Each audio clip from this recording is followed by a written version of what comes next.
Jangan lupa subscribe YouTube channel Metro TV News dan jangan lupa nyalakan notifikasinya. Informasi berikutnya, banyak pihak mengecam konten video milik YouTuber Muhammad KC. Video unggahannya dinilai telah menistakan agama Islam dan Nabi Muhammad. MUI pun mendesak kepolisian segera bertindak.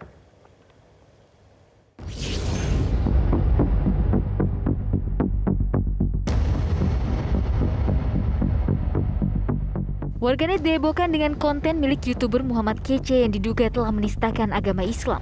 Beberapa ucapan dalam video miliknya kini menimbulkan berbagai kecaman.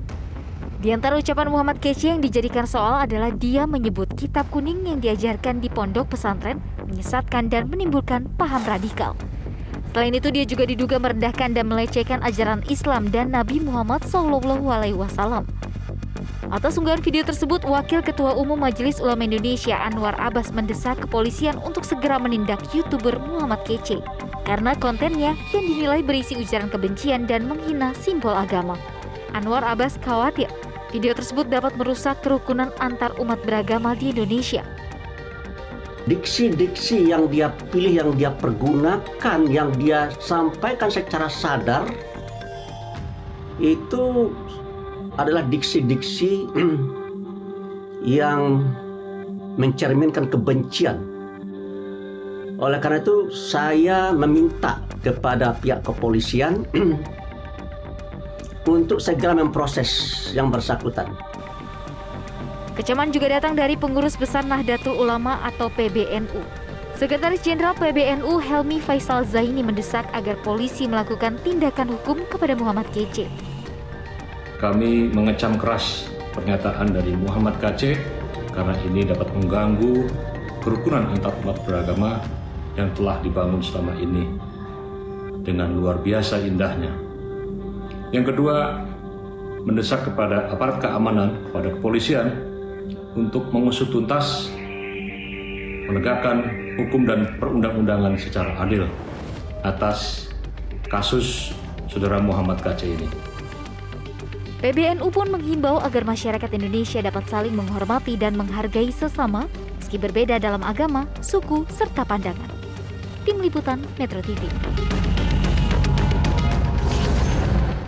Lalu pemirsa, bagaimana Majelis Ulama Indonesia menyikapi konten video yang diduga melecehkan agama Islam ini? Bagaimana peran MUI agar masyarakat tidak terprovokasi? Untuk membahasnya sudah bergabung Ketua Dakwah MUI, Profesor Kiai Haji Khalil Nafis. Pak Kiai Khalil Nafis, selamat malam. Selamat malam, Assalamualaikum warahmatullahi wabarakatuh. Waalaikumsalam warahmatullahi wabarakatuh. Pak Khalid tentu sudah mengetahui perkembangan ada kemudian konten YouTube dari YouTuber Muhammad KC yang seakan-akan ini melecehkan atau diduga menistakan. Apa tanggapan dari MUI? Termasuk apakah MUI sudah membuat laporan ke pihak kepolisian? Ya, sebenarnya kalau saya secara pribadi sudah lama mengamati ya MKC ini. Isi YouTube-nya, perdebatannya. Cuman kami memang karena ini individu dan kadang-kadang berdebat dengan masyarakat yang lain, kemudian masyarakat sudah melaporkan kepada kepolisian seperti Jawa Timur bulan Maret lalu melaporkannya, maka kami biarkan pada proses hukum. Tetapi belakangan ini kan menjadi polemik, bahkan 2 hari ini barangkali menjadi perbincangan yang sangat hangat. Maka kami di Majelis Ulama Indonesia di musyawarah pimpinan itu juga menyatakan bahwa secara rasa kami merasa dilukai. Begitu juga barangkali seperti halnya Ormas Nahdlatul Ulama yang lekat dengan kitab kuningnya itu juga merasa dilecehkan. Ini kan subjektivitas kita berkeyakinan.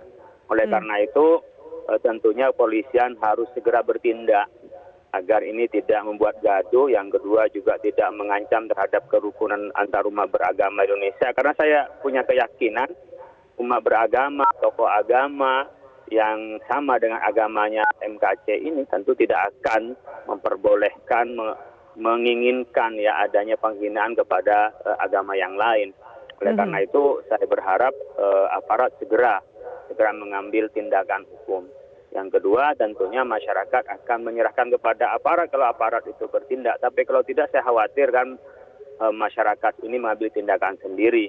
Tapi kami Ya. berharap kepada masyarakat, percayakan kepada aparat sehari 2 hari ini agar diproses dan bisa dibuktikan bahwa orang yang seperti ini nih, meskipun individu menjadi bisul ya, menjadi benalu yang akan merusak kepada NKRI kita. Iya, Pak Khalil, tadi Anda sampaikan sudah ada laporan ke pihak kepolisian, juga di beberapa statement dari pihak MUI juga sudah berkomunikasi dan berkoordinasi dengan pihak kepolisian. Apa update terbaru Pak, koordinasi dan juga komunikasi dengan pihak kepolisian terkait dengan pelaporan MKC ini? Ya, kita sebenarnya biasa berkomunikasi dengan jajaran kepolisian ya, baik secara individu maupun koordinasi secara kelembagaan. Dan kami sudah menyampaikan bahwa ini sudah meresahkan umat, dan umat ini biasanya rela berkorban, bahkan rela mati ketika dijamin atau merasa diganggu agamanya. Oleh karena itu kami berharap untuk segera dilakukan tindakan. Nah, disampaikan siap agar akan segera dilaksanakan tindakan cepat secara hukum. Ya, kami tunggu sehari 2 hari ini agar diproses, dan ini menjadi pelajaran bagi yang lain agar tidak merusak kita, kesopan santunan kita, ya, berkenaan dengan kita yang sudah sepakat dengan saling menghormati kepada keyakinan yang berbeda. Baik, Pak Khalil, terkait dengan konten yang diupload di YouTube, poin-poin apa saja yang bisa Anda luruskan, poin yang menjadi perhatian dari MUI agar kekhawatiran menimbulkan keresahan di tengah masyarakat ini tidak terjadi? Ya, kita menyebut alhamdulillahirabbil alamin. Allah diganti dengan Yesus. Kan kita tidak perlu mencampur adukkan begitu seakan-akan menafikan. Kemudian Nabi Muhammad dianggap kena jin, Nabi Muhammad tidak dekat dengan Allah. Ya, itu siapapun pasti marah, karena kita kalau udah yang diyakini kita muliakan lalu kita direndahkan, pasti kita marah.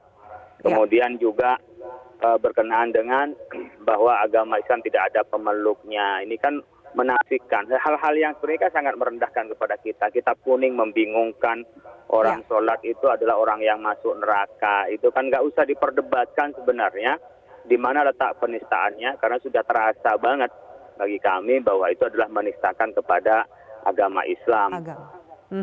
Pak Khalil, terakhir peran MUI dan juga himbauan lebih jauh dari MUI agar masyarakat tidak terpecah akibat konten yang dinilai provokasi ini, Pak Khalil.